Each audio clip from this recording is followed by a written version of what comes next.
the most famous mountain pass in history, the Khyber Pass into Central Asia. How exciting it was to be here, among the proud and once so warlike Pathan tribes of this remote and exotic region. The old northwest frontier of British India, the strip of what is now Pakistan that lies along the borders of Afghanistan, and behind lies Russia. For 25 centuries, the Khyber has been the gateway for countless invasions, and also the main trade route from Central Asia to the market city of Peshawar, capital of the frontier. The Pathan tribes, though pacified now, still hold to their warrior traditions. At the village of Dara, near Peshawar, I visited a tribal factory where, in a primitive backyard setting, they make rifles and pistols with traditional skill. Every shop in the village sells them. The Pathan's rifle is part of his dress, like an Englishman's umbrella. He once used his rifle a lot, in the days when he fought the British and lived by plunder. Since the British Army withdrew and Pakistan became independent, the fighting has largely ended. But the gun-making goes on.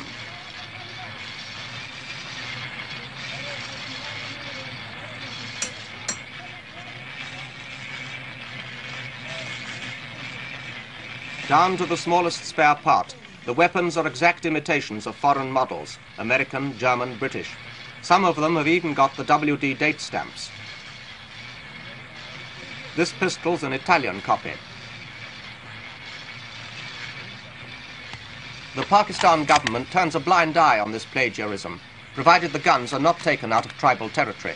But many are now sold and smuggled to the Pathan tribes on the Afghan side of the frontier, where there's recently been heavy rioting.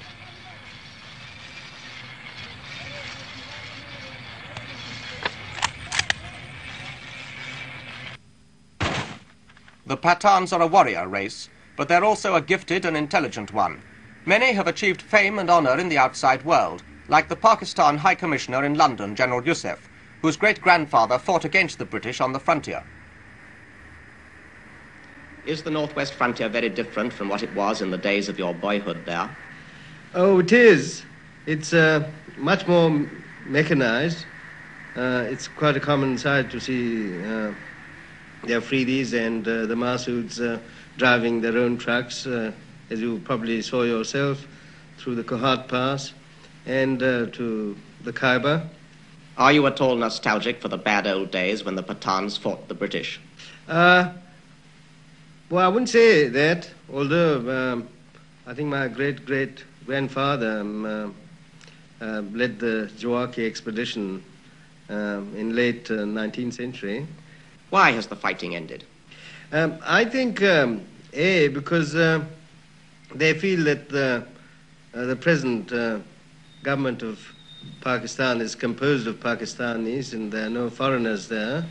And secondly, because I think economically they're much better off and there's no need for them to rob and kill to live. Now that all the fighting's ended, won't the Pathans become soft and decadent? Well, if you think becoming civilized makes one decadent, they probably will become soft. Civilization is coming fast to the mountain villages where once the bullets whined. The Pathans, it is true, are still an archaic people, vengeful and quick to anger, and the government has wisely preserved the patterns of their tribal society. But it's also spending money on them, and they respond by demanding more things modern. They feel quite at home in big American cars. They're a warm and hospitable race, and they love the things of peace, like a quiet smoke of a chalum, the local hookah. Is this decadent? Slices of raw sugar cane are eaten as sweets. Volleyball is a legacy of the British Army, and the village children play it eagerly. 90% of these boys go to school, while literacy among adults is far lower. Everywhere the accent is now on education.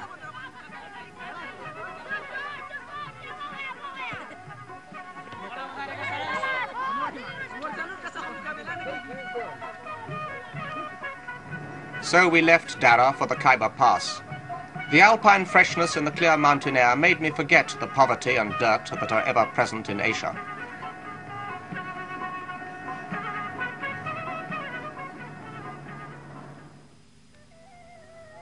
We passed many small farms, reminders of the present government's policy of breaking up the big estates and giving them to the peasants.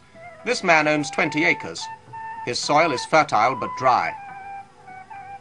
Soon he may get the water he needs, for near the foot of the Khyber I came upon the biggest symbol of modern progress on the frontier, the giant Warsak Dam that Canada is helping Pakistan to build under the Colombo Plan. It was, I think, the most real and inspiring example of Commonwealth cooperation I have ever seen.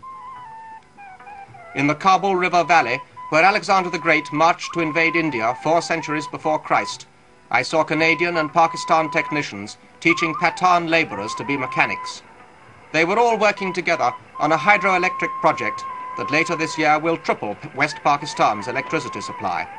It will also irrigate 200 square miles of the dry Peshawar plain. Canada is meeting about 2/3 of the dam's total cost of £21 million.